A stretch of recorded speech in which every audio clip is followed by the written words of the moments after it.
When it was evening on that day, the first day of the week, and the doors to the house where the disciples had met were locked because they were afraid of the Judean leaders, Jesus came and stood among them and said, "Peace be with you."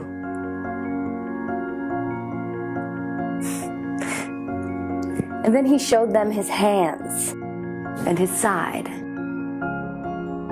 Then the disciples rejoiced when they saw the Lord. Again, he said to them, "Peace be with you. As the Father has sent me, so I am sending you."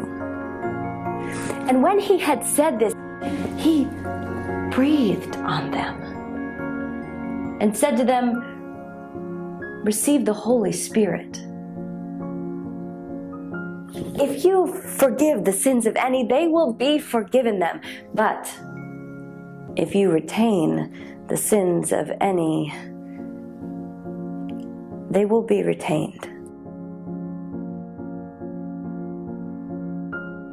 Now Thomas, who was called the twin, one of the 12, was not with them when Jesus came. So the disciples came to him and said, "We have seen the Lord." But Thomas said,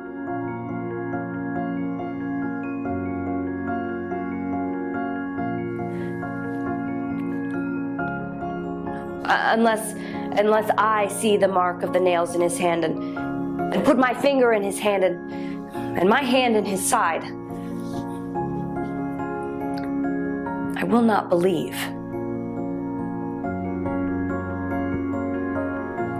About a week later, the disciples were gathered again in that room, and Thomas was with them this time. And although the doors were shut, Jesus came and stood among them and said, "Peace be with you."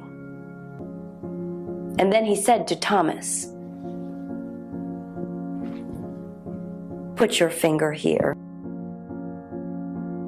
Reach out your hand and put it in my side.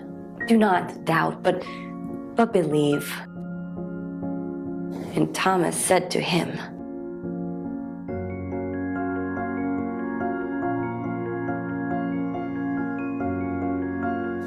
"My Lord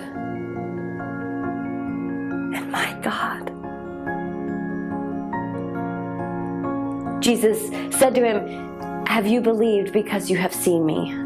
Well, blessed is anyone who has not seen and yet has come to believe."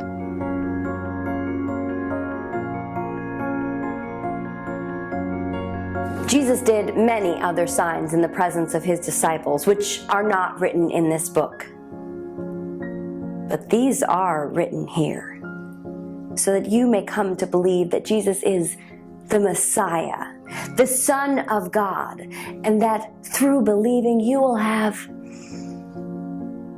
life in his name.